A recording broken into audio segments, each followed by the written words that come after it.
We all know of the northern and southern lights, those colorfully mystical sheets of light that wave around in the night sky. But have you ever stopped to wonder, how does something like that actually happen? I'm going to walk you through the process from its origin in the sun all the way to the moment the lights themselves are created. It all starts with the magnetic fields of the sun.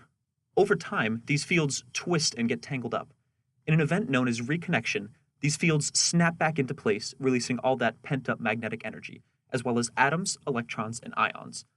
Coronal mass ejections, which are known for causing particularly intense auroras, are not entirely synonymous with solar flares, but are also thought to be caused by reconnections. The physics behind these events is still not entirely understood, which is part of the reason that solar flares cannot currently be predicted. But I digress. The charged particles released during these events travel through the solar system as part of the solar wind, a constant stream of charged particles being emitted in all directions from the sun. Once these particles reach the Earth, which takes about 2 to 4 days, most of them are actually deflected by the Earth's magnetosphere.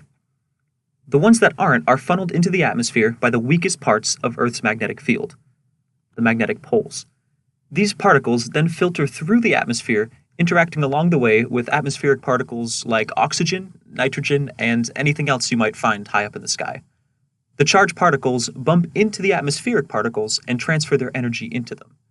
The atmospheric particles are now excited, which moves their outermost electrons into a higher orbital than usual.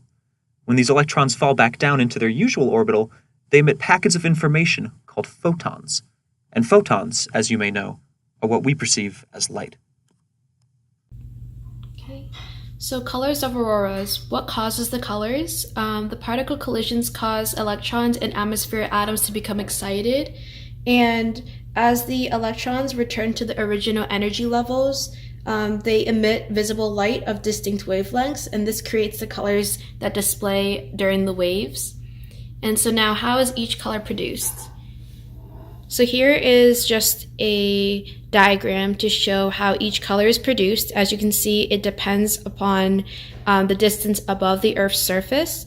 So as we start from the bottom here, up to 95 kilometers above the Earth's surface, interactions with nitrogen causes a blue color. And as you go up to above 95 kilometers, you reach interactions with nitrogen, and that also causes a violet and purple color. From around 100 kilometers up to 240 kilometers, interactions with oxygen creates a green color, and interactions that go above 240 kilometers produces a red color with oxygen. So now, where can you see these? Mostly you can see them in September, October, March, and April. The most common locations are Alaska, Canada, Greenland, and Scotland, areas with less light pollution and also clearer air. And they usually occur in the upper atmosphere. And they're more frequent with high sunspot activity and usually 1 or 2 days afterwards. And some fun facts about colors. The lights create a subtle crackling sound when they create those interactions with either oxygen or nitrogen, and no two northern lights will ever be the same. Why the auroras move. The different waves and shape that form during the aurora are due to how Earth's charged particles are continuously shifting along magnetic currents of Earth's atmosphere, and the collisions that occur during these currents. The aurora appears where beams of high-energy electrons penetrate the upper atmosphere, so as the beams move, the aurora moves. Scientists found the aurora moved in harmony with vibrating field lines, magnetic field lines oscillating in roughly 6-minute cycles or periods, and the aurora brightened and dimmed in the same place. Satellites confirmed that the storm was caused by a phenomenon called magnetic reconnection, in which solar energy stretches the Earth's magnetic field lines until they reach their limits, then snap back into equilibrium. Like an earthquake in the sky, these release enormous amounts of energy and charged particles flying into the atmosphere. The sun's fast-moving electrons that are projected at a speed of 3 million miles per hour and take about 30 hours to cover the 93 million mile distance between the sun and the Earth. How scientists track the aurora.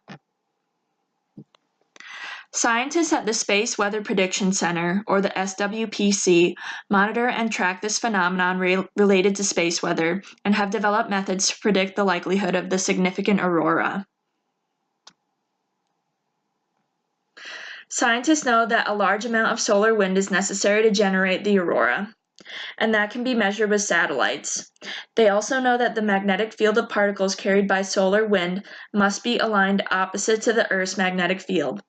But how all these forces come together is a little like trying to understand how wind, air pressure, water evaporation all come together to make weather.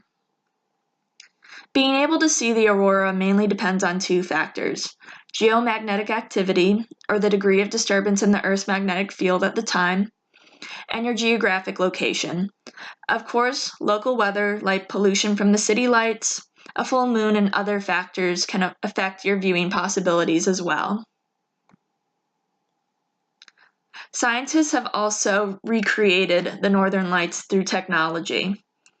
In this photo, a device called the Planetarella was created to combine all of the necessary ingredients: a magnetic field, charged particles, and a sphere, to display the colorful reenactment of the Earth's northern lights. Guillaume Gronhoff, seen to the left, is a research scientist at NASA.